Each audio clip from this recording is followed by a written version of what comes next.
All right, so are you ready to hop in our time machine? I think so. Where are we headed this time? This deep dive is taking us back to the 80s, 1986 to be exact. Okay.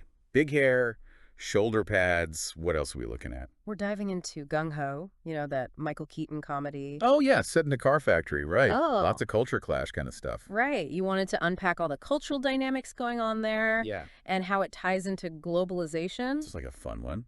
Where are we getting our info from? Just the movie. We've got the movie itself, of course, but we're also looking at John Price's book, Working for the Japanese. Should give us some extra context. Nice. Okay, so what are we hoping to uncover here? Well, I'm really interested to see how much of the movie reflects the real anxieties folks had back then, like about Japan's economic rise. Yeah, it was a big deal back then. Gun Ho really captures that specific moment in history, doesn't it? Underneath all the humor, I mean. Okay, so before we get too deep, can you set the scene for anyone who might not have seen the movie? Sure, no problem. So basically, you've got this car factory in Pennsylvania. It's shut down, everyone's out of work. And Keaton's character, Hunt Stevenson, who's this kind of slick salesman, convinces a Japanese company to reopen it. But then, of course, it turns into this hilarious clash of cultures, right? The American workers and the Japanese managers trying to figure out how to actually work together. And it's not just played for laughs, right? It digs into some pretty heavy stuff too. Globalization, the changing world of work. Oh, absolutely. You have to remember, this was a time when Japan's car industry was just exploding. And there was this very real fear in the U.S. that jobs were going to disappear overseas.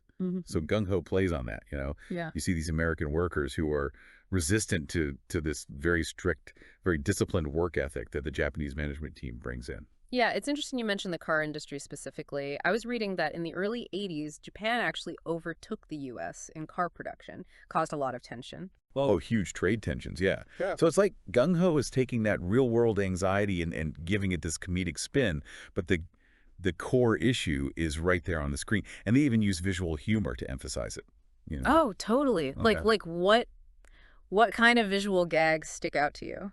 Well, think about those scenes where the Japanese managers are walking around the factory with their little cameras inspecting every detail, or those moments where the American workers are struggling to keep up with the speed of the production line. It's funny, but it also reflects these perceived differences in quality control and efficiency that were at the heart of those trade tensions. Before we get too far, I have to ask about Working for the Japanese. That book's such an interesting companion piece to the movie. What jumped out at you when you read it? Well, it was just fascinating to see those same themes from the movie explored in a more real-world context. The author, John Price, was an American executive who worked for a Japanese company, so he goes beyond the stereotypes. Does he talk about specific situations or give examples? Oh, yeah. He really gets into the challenges of communication styles. Like in Japanese business culture, a lot is said indirectly, which can be totally confusing if you're an American used to, more direct communication. That's so true. It's like that scene where Keaton's character is trying to explain gung ho to the Japanese executives, and they just have no idea what he's talking about. Exactly. It's hilarious, but it also makes you think about how even simple words and phrases can mean totally different things in different cultures. Price really digs into this in the book. He emphasizes how important it is to be sensitive to those cultural differences. So it's like the movie gives you a taste, like the broad strokes, the funny stuff, and then the book dives deeper, looks at what those cross-cultural interactions really mean in the real world. Yeah, I think that's a great way to put it.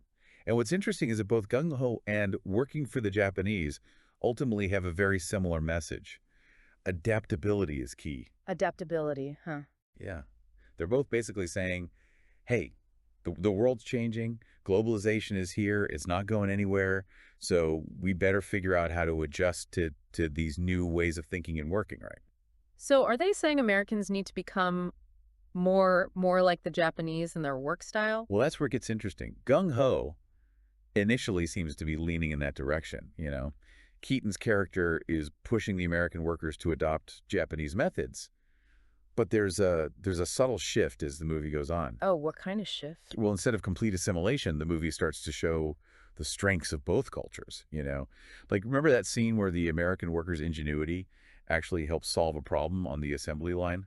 It suggests that maybe blending approaches rather than one side completely taking over is the real key. Okay, so it's not just about mimicking another culture. It's more about finding that middle ground, leveraging what each side does best. Exactly. And this is something that Price also touches on in Working for the Japanese. He talks about cultural exchange, learning from each other's strengths, and finding a way to benefit both sides. It's pretty amazing that a comedy from the 80s can still have so much to say about the world today. Because globalization hasn't slowed down at all, has it? No, not at all. In Yeah. fact, it's accelerated. We're more interconnected than ever before.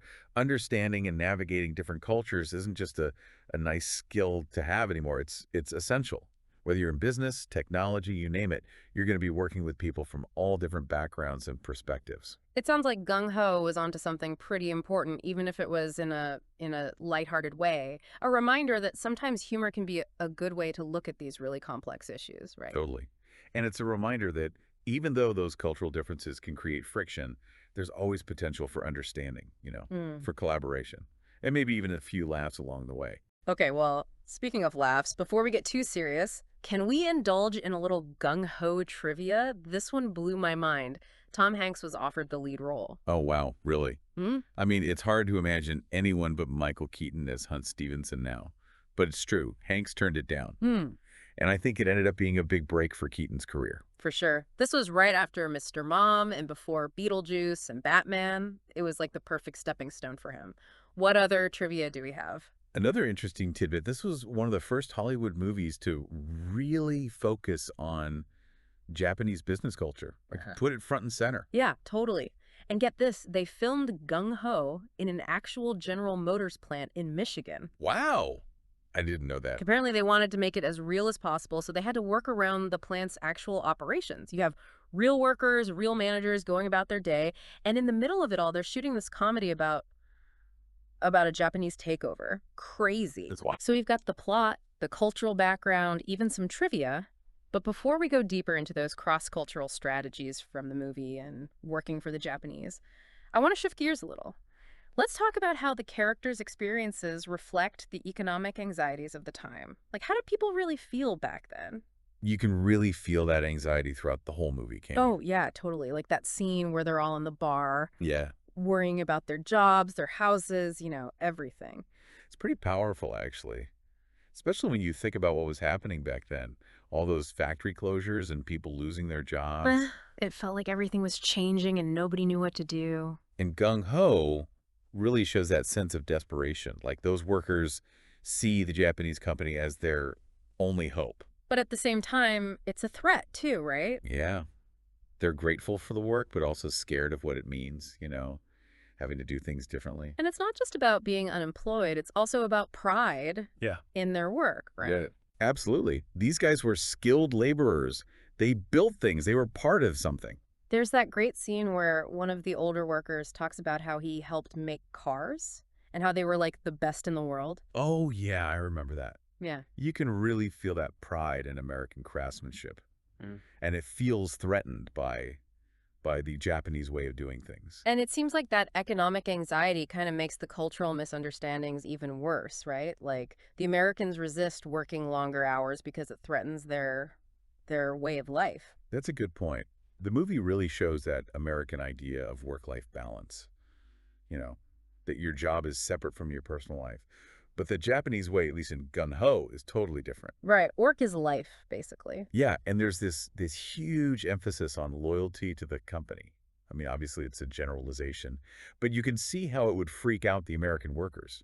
They're afraid of losing their freedom. It feels like the movie's saying that when people are stressed about money, it just makes those cultural clashes so much worse. Like it becomes this us versus them thing. Exactly. And that's where communication and understanding become so important, right? Both the movie and Working for the Japanese really highlight that. Okay, but how do we actually do that? Well, that's the question, isn't it? Keaton's character, he tries to be the go-between, right? But he messes up a lot. Oh, yeah, he stumbles all over the place. He even reinforces some stereotypes, Hmm. which I think makes him kind of a relatable character, right? He's trying, but it's hard. It's like he represents how hard it is to navigate those cross-cultural situations.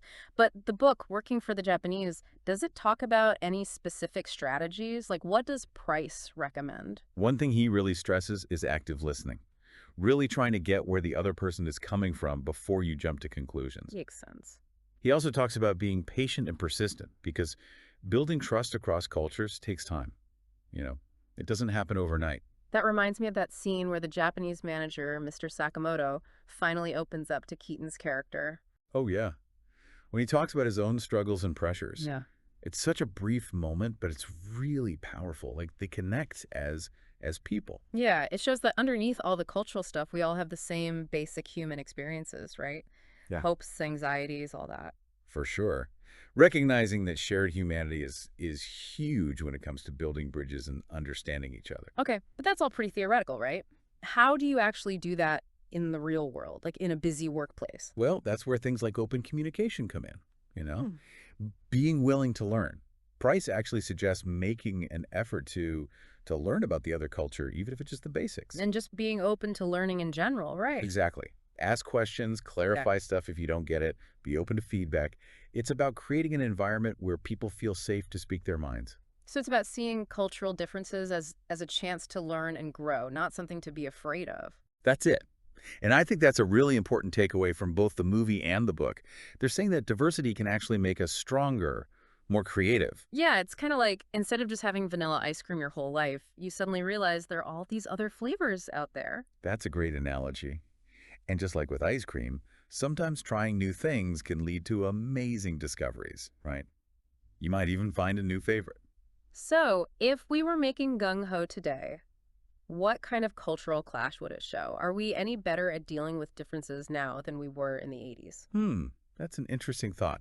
I think a modern gung ho would probably focus on all the challenges of working remotely. Different time zones, language barriers, different ways people like to work. Yeah, it wouldn't be just one factory anymore. It'd be people all over the world collaborating online. Exactly. Maybe it would be about a tech company with a team in Silicon Valley, another in India, and one in Europe. I mean, just imagine the potential for hilarious miscommunications. But the message would still be the same, right? Adaptability, being open to other cultures, finding common ground. Oh, for sure. Those themes are timeless. But the setting would be totally updated. It would be all about using technology to connect, the importance of diversity in the workplace, things like that. It's pretty wild to think that a movie from the 80s can still be so relevant today. It's like, even though technology has changed and the world is totally different, that human need to connect and understand each other is still the same. Absolutely. And Gung Ho, even though it's a comedy, it gives us a way to think about those challenges. It reminds us to bring humor and empathy to those cross-cultural interactions. And to be okay with things being a little messy sometimes, Yeah, right? right. Okay, so if you haven't seen Gung Ho lately, or even if you've never seen it, maybe give it another watch. You might be surprised at how much it makes you think about the world today. Okay, so we're in the home stretch now of our gung ho deep dive. We've talked about culture clashes, economic anxieties, all that. But now I want to bring it all back to today. It's 2024. Globalization is like on hyperdrive compared to the 80s, It right? really is. I mean, the world has changed a lot since then, but the challenges of dealing with different cultures, those haven't got away. Okay, so how are things different now? More complex? I think so, yeah. Like in Gung Ho, it was a pretty straightforward clash, right? Americans versus Japanese. But today, Hmm. we're working with people from like all over the planet. Different languages, customs, ways of doing business. It's a whole other level. It's not just one factor anymore. It's the whole world all connected. Exactly. Yeah. And that creates a ton of new opportunities, but also a lot more room for things to go wrong. Okay, so what can we learn from Gung Ho, a movie about a car factory from the 80s that can help us in this crazy globalized world? I think the biggest lesson is still adaptability. Being able to understand different points of view and being willing to change how you think and work. The movie shows that in a funny way, but the message is serious. You keep mentioning adaptability. What about cultural intelligence? Is that the same thing? It's part of it, yeah. Cultural intelligence is all about having the skills to work with people from different backgrounds. It's not just about knowing like table manners or how to say hello. It's about understanding what people value, what they believe in, how those things shape the way they communicate and do business. Okay, so can you learn cultural intelligence, or are some people just like born with it? I think it's definitely something you can learn. It starts with being aware of your own biases, Hmm? understanding where you're coming from.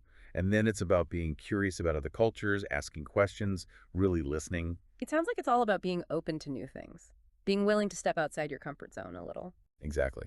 And, Gung Ho shows us that this process can be kind of messy. Yeah. It can be funny, even frustrating sometimes, but it's definitely worth it.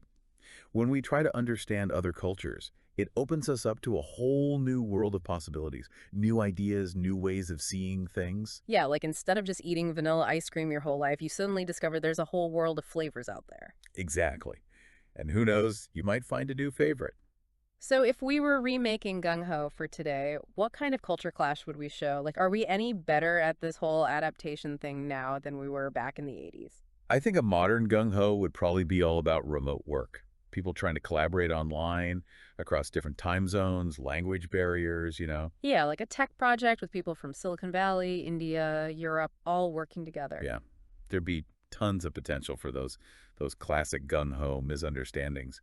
But the message would be the same, right? Adaptability, cultural intelligence, finding that common ground. It's kind of crazy to think that a movie from 1986 could still be so relevant today. But I guess some things never change, right? That human need to connect and understand each other. Yeah, I think you're right. And gung ho gives us a fun way to think about it. It's a reminder to bring humor and empathy to those interactions. So if you haven't seen Gung Ho in a while, or maybe ever, check it out. It might make you think about the world in a new way. And if you want to dive even deeper, John Price's book, Working for the Japanese, is a great read. Really insightful. Cool.